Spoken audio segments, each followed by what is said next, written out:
No, por favor. Listo. Ahí está. De este libro que se llama Relatos críticos, de Jorge Melé. Empecé a leer algunas cuestiones. En este libro él va recogiendo distintas situaciones que le parece que hay que traer a la mesa de discusión en la arquitectura y en el hacer arquitectura. Y uno de los títulos que trabaja es Topografías urbanas y geografías culturales. Es un mini capítulo que tiene 2 páginas, donde trae a colación, empieza a tratar de definir ciudad, o de empezar a pensar qué es la ciudad, y no dice nada que nosotros no sepamos, pero que está bueno porque a mí me hizo pensar en otras cuestiones. La ciudad presenta multiplicidad de lecturas, involucra a un montón de personas, antropólogos, científicos sociales, arquitectos, urbanistas, especialistas ambientales, y podríamos, creo yo, esto dice Melé, pero yo creo que podríamos agregar a muchos más, y en esa multiplicación de lecturas lo que es necesario, o para qué es esta multiplicación de lecturas, para interpretar la complejidad de la ciudad. Y a través de todas estas disciplinas dice que hay que hacerse preguntas, tratar de comprender qué es la ciudad, hacia dónde va, de qué manera se puede relacionar todo lo que ocurre en la ciudad. Y dice más o menos que en una ciudad nos encontramos con formaciones históricas que construyen sus capas con lógicas indeterminadas. No hay una manera metódica, sistemática, en la que la historia vaya repitiéndose para formar la ciudad. Y que luego se van a conjugar las articulaciones locales y las determinaciones epocales. ¿Qué está pasando? Yo voy diciendo también lo que entiendo, y que no sé si quieren participar o si hablamos después, no sé cómo está pensado, pero yo soy docente de historia de la arquitectura, entonces estas cuestiones, ¿no?, de las determinaciones epocales, qué está pasando en el mundo y cómo responde cada parte del mundo frente a lo que está pasando, estas cuestiones hacen que en las ciudades aparezcan caracterizaciones más tangibles, ahí me falta una S, y virtualidades más inasibles. Y mientras escribía esto, me acordaba de un par de frases que decimos en las morfologías, en morfología 3, sobre todo cuando hablamos de la semiótica, que la ciudad es un texto que puede ser leído. Carlos Reinante siempre hablaba de la ciudad como un palimpsesto. Y esta otra frase de Italo Calvino que dice que las ciudades están hechas de deseos y de miedos. Las ciudades son como los sueños, están hechas de deseos y de miedos, dice la frase. También en esta ciudad aparecen distintos intereses, una juxtaposición de campos de intereses. Y ahí me acordé, obviamente, de Marx. La ciudad es el escenario de lucha de las clases sociales. Lo que dice Melé en este aspecto es que esa condición de campo, esos campos de intereses, hace que se empiecen a difuminar los bordes. Que los intereses, que las disciplinas se puedan interrelacionar, no se sabe dónde termina uno y dónde empieza la otra. Las barreras urbanas devienen en topografías constitutivas de los paisajes culturales definidos sensiblemente. Yo capaz que ahí estaría bueno que les lea lo que sigue directamente del texto. La condición de campo de tales situaciones ha difuminado bordes, y las otroras barreras urbanas han devenido en topografías constitutivas de los paisajes culturales, sensiblemente definidos. Como ya ha sido planteado, un mapa no es el territorio, y menos las acciones que se desarrollan en él.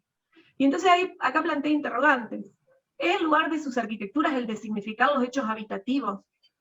¿Es en la simplificada noción de función donde radica su pertinencia económica básica? O quizás nos confrontemos con un tipo de fenómenos de alta complejidad cuyos enlaces van generando ciudad en tensión entre manifestaciones programáticamente dirigidas, así como con procesos autogenerados, cuya independencia de matrices estables de poder plantean diagramas cognitivos diferenciados de los campos cifrados del conocimiento. Después Melé sigue hablando de la ciudad, pero esa ciudad totalmente construida, la ciudad como conjunto heterogéneo de experiencias inmersivas, así él define sobre todo a la ciudad de Buenos Aires, como la masa construida. Habla de que hay una suerte de... hay una dimensión sistemática y relacional y abierta que se presenta como información cambiante y que nos permite construir mapas mentales o registros críticos para posibilitar aquella noción fenomenológica de los cuerpos en los espacios. Y habla de que la ciudad tiene una naturaleza artificial,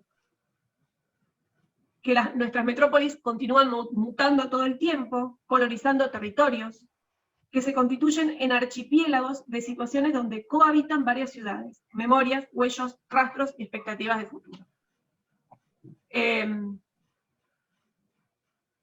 Melé después termina diciendo que frente a esto, bueno, esto otro que dice, nuestra experiencia de ciudad se va construyendo con una diversidad de saberes, incorporados a un conjunto de acciones colectivas que caracterizan nuestro devenir como seres urbanos. También son cuestiones que siempre se van trabajando en la carrera de arquitectura, en las morfologías, la idea del individuo y del actante, del escenario y del actante colectivo, del escenario urbano. Rosina, ¿vos hiciste morfología con Roses? ¿Qué decís que sí o lo hiciste con...? No me acuerdo. Bueno. No, con Vitaly. Con Vitaly. Sí. Entonces le habló más difícil todavía. Me acuerdo de un workshop que era con Roses y que estabas vos y que hablaban sobre eso. Bien, y bueno, y esta cuestión, ¿no? Que ahí yo pongo, ¿de qué manera pensar las ciudades? Dice Melé, la distancia entre las palabras y las cosas es amplia. Sistemas, estructuras y objetos no cesan de construir redes apropiadas para las mejores calidades de vida. Niveles de complejidad potenciales sugieren estrategias analíticas innovadoras, tácticas de intervención inexploradas y audacia intelectual sustraídas a retóricas de la redundancia. Yo puse ahí como que aquí nosotros aceptando el desafío en este proyecto que hay, de cómo vemos la ciudad, qué es lo que queremos y qué es lo que queremos pensar de esta nueva ciudad. Bueno, después hay un par de cuestiones más que no llegué a... que en realidad empecé a trabajar, pero no quise seguir porque habla de un proyecto, dice, concebir la ciudad construyendo naturaleza, y habla de un proyecto del que no encontré absolutamente nada, la revitalización de Samarcanda, no sé ni dónde queda. Dije, bueno, como no encontré nada, dije, ahora no lo voy a hacer, será para otro momento. Pero bueno, en esta cuestión de lo que plantea de la ciudad tan construida, la ciudad con su naturaleza artificial, pensé en una categoría que yo le contaba el otro día a Griselda, que manejamos en historia, cuando hablamos de historia de la arquitectura en Latinoamérica, más precisamente la arquitectura moderna en Latinoamérica. Y ahí tomé este otro libro, que se llama Arquitectura y Crítica en Latinoamérica, de Montaner, que no es Ricardo, siempre el mismo chiste. Mi marido pasa atrás y me dice Ricardo Montaner. Que bueno, en este libro, Arquitectura y Crítica en Latinoamérica... Claro, te tengo que contar una anécdota. Lo escuché a mi marido corrigiendo Arquitectura 5, y les habla de... Hoy se me fue el nombre, de Durán, ¿no? Y del plano de Loli de Durán. Y le dice, Durán, que no es Kevin. Y yo estaba al lado y me empecé a reír y le digo, Galli, no deben saber quién es Durán y quién es Kevin Durán, tampoco deben saber. Tampoco, claro. Entonces vos, Ricardo Montaner, probablemente tampoco sepa. Porque bueno, va a tener que encontrar una anécdota más. Sí, bueno, nos pasa todo el tiempo en historia cuando hablamos de Philip Johnson, y Gervasio siempre dice, y Philip Michael Thomas, de los de División Federal. Hay que empezar a renovar. No, hay que renovar los chistes. Tenemos que renovar el repertorio, sí.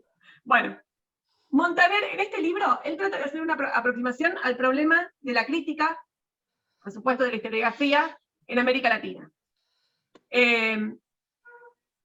Para hablar de la crítica de la arquitectura en Latinoamérica, establece 5 conceptos, que ahora se los cuento. Pero antes de eso, él dice que los 2 textos fundamentales, para hablar de arquitectura en América Latina, de historia de la arquitectura en América Latina, son La Invención de América, de Edmundo Gorman, y El Laboratorio Americano, de Roberto Fernández. En La Invención de América, fíjense que digamos, bien la situación centroeuropea, ¿no? O europeocentrista, ahí no me sale la palabra, eurocentrista, ya. O'Gorman interpreta el descubrimiento de América como una invención necesaria para la cultura europea. Europa necesita inventarse América. Roberto Fernández, en El Laboratorio Americano, interpreta a América como el laboratorio donde se ponen en práctica distintos procesos y sistemas políticos, económicos y estéticos. En el desarrollo de los 2 libros, por supuesto, esta idea se va explicando, pero siempre también damos como ejemplo, sobre todo los 2 grandes planes urbanísticos, los 2 grandes movimientos urbanísticos europeos, como fueron el urbanismo Beaux-Arts en el siglo XIX, que en América tenemos la Ciudad de La Plata, ciudad ex novo, que se va a diseñar siguiendo los lineamientos del urbanismo Beaux-Arts europeo. con la impronta, por supuesto, que siempre se le va a dar en América Latina. Y por el otro lado, el urbanismo de los Siam, que se cristaliza en Brasilia, de la mano de Lucio Costa y de Oscar Niemeyer. O sea, cómo ese laboratorio americano se muestra full con estos dos ejemplos reales que se construyeron, porque en Europa no se hicieron ciudades ex novo, se hicieron diferentes ensanches, modificaciones, ampliaciones, proyectos urbanísticos, pero en la ciudad, todos los postulados de esos dos momentos del urbanismo tan importantes se dieron en América Latina, con su condición de laboratorio. Y acá yo metí así, nos autocité a historia, porque puse directamente, me mandé la placa de la clase, porque me parecía piola para explicar estos 5 puntos que maneja Montaner. Nosotros hablamos en Historia 2, Historia 3, siempre vemos la historia americana mirando a Europa, pero reinterpretándola a América.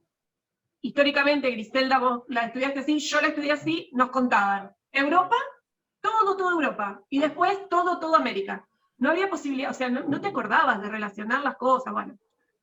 Ahora se dan en paralelo, pasaba esto en Europa, pasaba esto en América, y nosotros tenemos como el eslogan de la materia, de la cátedra nuestra, es que desestimamos esa idea de Europa casa matriz y Latinoamérica sucursal. Reconocemos que hay una cierta arquitectura moderna latinoamericana propia, una experiencia propia de arquitectura, una experiencia por reconocer, hay conceptos de traductibilidad, trama, episodio, sujeto colectivo, proceso y producción situada. No me voy a detener en eso, sí me voy a detener en estas categorías que les decía hoy al principio, estos 5 conceptos que trabaja Montaner. La naturaleza como paisaje, de la ciudad a la megalópolis, el patrimonio como substrato, la casa como microcosmos y la tecnología socializadora. Esta es toda una unidad que damos en historia donde vamos recorriendo todas estas cuestiones. Yo de esto tomé la naturaleza como paisaje. Destacan las especiales características de las cuestiones relacionadas a la escala del medio ambiente y del territorio. Para Europa, América siempre se visualizó como la reserva de la naturaleza. Históricamente, Latinoamérica ha sido vista como reservorio de la naturaleza, por Europa. Y acá hay algo que me choqueó, y acá, bueno, me voy a tener que detener porque no seguí leyendo el libro, pero mi cabeza empezó a pensar en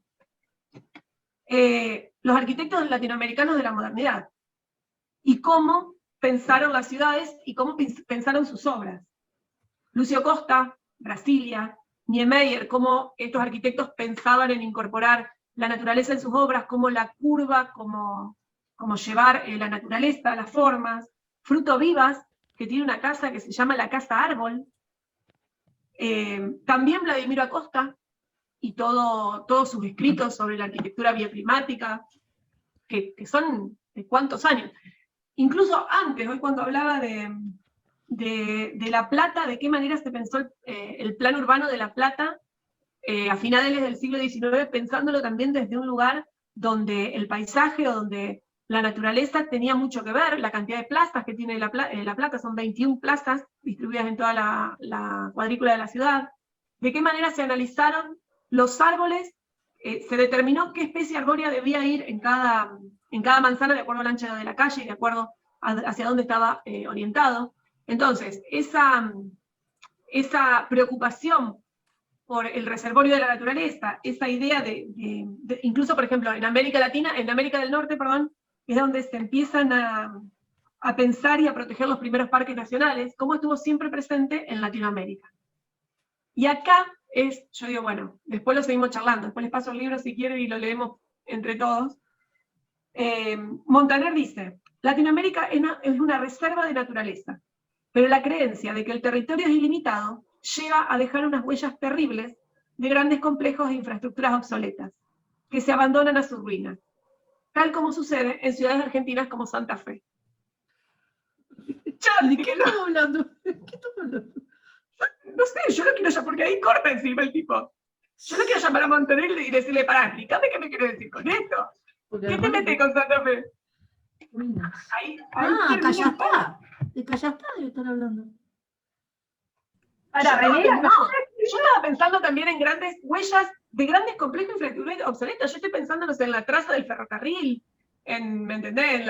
En las empresas, las industrias abandonadas, no sé, yo pensaba en esto. Bueno, vamos a hablar, vamos a preguntarle. Ahí ¿De qué tenemos- año el libro? Del 2011. Ah, es reciente. Ahí les puse también, ahí les puse me pareció importante ponerles un poquitito quiénes son Montaner y Melé. De Melé es interesante lo que dice, ¿se lee o quieren que lo ponga más grande? Sí, se lee, se lee. No, se ve, se ve.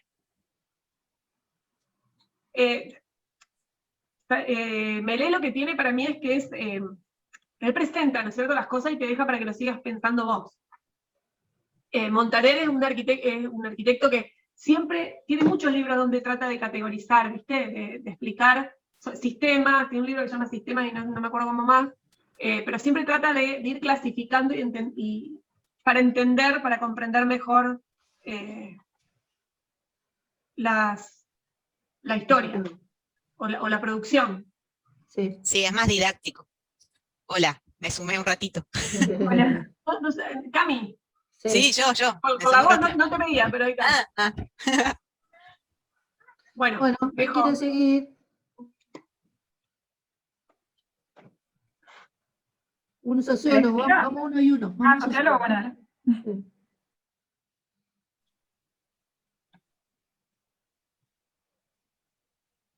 ¿Nadie? ¿Cómo? Que si quiere seguir alguno de los sociólogos o sociólogas, o si va Rosina. Quedan 10 yo voy. minutos. ¿Te alcanzan 10 minutos? No, Yamil. Y No. capaz que no, capaz que no. Bueno, salimos y volvemos a entrar. Un segundito. Bueno. Así, Vale. así no lo cortamos.